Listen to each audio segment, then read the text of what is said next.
Hello everybody, welcome back. Pike over here. Today is Saturday and this is a podcast, a toxic talk. This is basically a bonus this week, and here's what I want to talk about today. And I find a very effective way to convince people about Bitcoin. And I want to share it to you guys. Maybe most of you want to, tell your family or your friends about Bitcoin, but you don't know the talking point, where to start, right? For example, you're going in the Christmas dinner, you don't know, you want to talk about it, but you're kind of afraid, you don't know where to start. Here's it, okay? Straightforward. Just go like, okay, here's the most scarce thing in the universe. It's something nobody can create more of it. Imagine living in a world where every country can print 10 times the amount of their current available currency supply, and they can multiply that by 10 and then flood their citizens with it. Now, the citizens are forced to use that currency. They don't have a choice. These countries have army, they have police force. You can't print it yourself as a citizen, but the government can print and force you to use it and take it for paycheck. So this is why somebody called Satoshi Nakamoto, we don't know who he is or who she is, maybe a who or she or they. So they find a way to create Bitcoin, right? A money, not create Bitcoin, but they find a way to discover Bitcoin. Bitcoin was a discovery, not an invention. So because they were able to invent it, because they was able to discover this type of money, 21 million Satoshis, 21 million Bitcoin, and the units are Satoshis, which are 100 millions of a Bitcoin, right? So you divide a Bitcoin by 100 million, you will find one Satoshis, which is the unit of it. So because this thing is a scarce thing, because nobody can create more of it, every 10 minutes there is the next block that somebody get a reward from doing proof of work. Now, this is a lot of it. You may feel like, oh, this is like too much for me to remember. Okay. So if this is a little bit too much for you, what you can say, basically, you can say, think about being able to save into a money that can never lose its value. Right? Think about converting some of your saving into something that can never leak energy, and you will never lose your time. Or think about being able to buy time. Today, you could buy, a cup of coffee for maybe $2, right? In the next 10 years, this same cup of coffee will cost you maybe $10. So you could take these $2 today and store it into Bitcoin, convert it into Satoshis. This $2, right, convert into Satoshis, will give you a certain amount of Satoshis. These Satoshis will be able to buy you more of this cup of coffee in the future instead of less. Simple, right? Simple explanation. So this is the point here.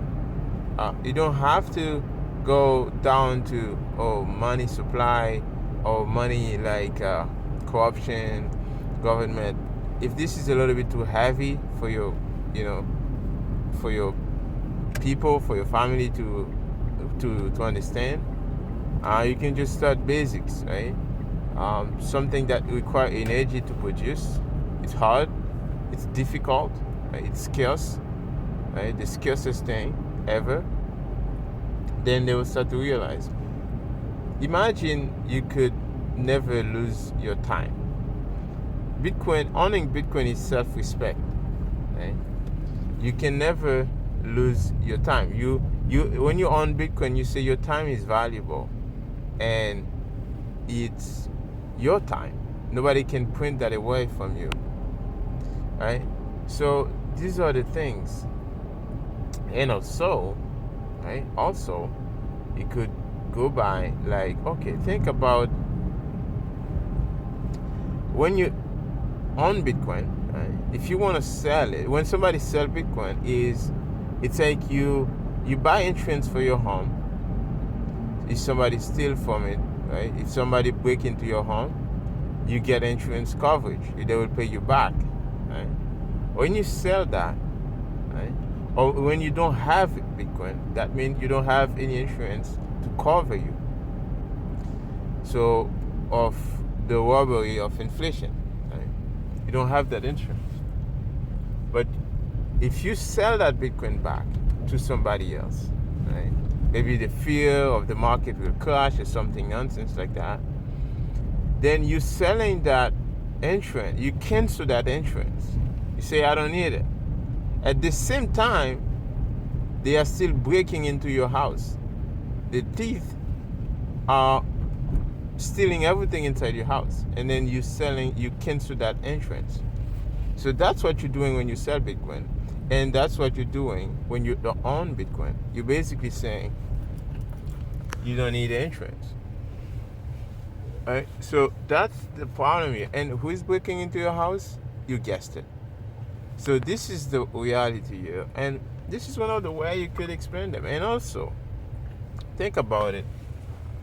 There will not be a way for basically somebody to save for retirement, right? Because think about, even if you want to save for retirement, right? How much can you save? Right? Not much, not very much, because your retirement money you have to now, it will not be as valuable. Because think about it, it's if you have to have retirement money, right? And then the government say, okay, I want to lock your money in until you are 65, right? It wasn't used to be 65.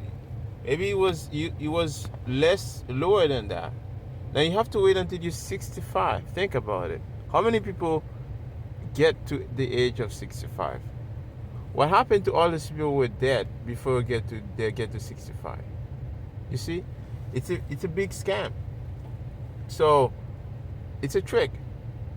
That's why you convert some of your paycheck into something hard that you can have a hope to survive on in the future. Maybe you get to 50 and then you're sick, right? They're not gonna give you, your retirement. They don't care. So those are the things to, explain your parents. I think it's a more imperative to teach your parents, your family, your kids about this, because most of the time we think, it's getting rich. It's no, it's not about that. It's not about go to the moon. It's all nonsense. I'm talking about real life saving. This is a matter of like saving your life, and this is a matter of life and death. Right? So that's why I'm so passionate about this, so concerned, is because I feel like people need to know how to protect themselves against inflation, money printing. You see, just like I said, you cannot print your own money. Right? It's not possible. You can't just go out and say, "Oh, I want to print my money now," um, because I want to counterfeit some money too. No, you can't. They will put you in jail. Right? They have a police force there for that. So they are the only one who can do it. But what you can do, you can convert some of your money into something hard they can't print. And this is why you do Bitcoin.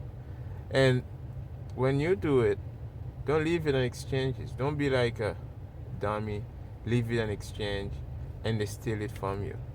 Because there will come a point where not only you won't be able to buy Bitcoin on exchanges legally, but it will come a point where even if you own it on exchange, you will not be able to withdraw it.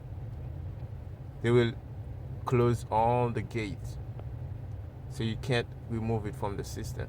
So they will be able. They want to be able to rehypothecate. You wanna. You don't want to. You want to avoid that. Anyways, this was my advice for you guys who wanna share Bitcoin love to your family, your friends out there. Anyways, I wish you guys a Merry Christmas if this is something you celebrate. I barely celebrate Christmas. I don't really believe in a bunch of those things. But for those of you who do, I wish you Merry Christmas. And for those of you who don't, I respect it. And you know, Happy New Year. Because I know everybody is going to have a new year. The Happy New Year by the time this comes. And I wish you guys success, long life, healthy life, exercise, eat healthy, watch your health, preserve your purchasing power, save so you can do all those good things for yourself. Anyways, guys, this was Pie Cover Toxic Talk. I'll see you again in the next Toxic Talk.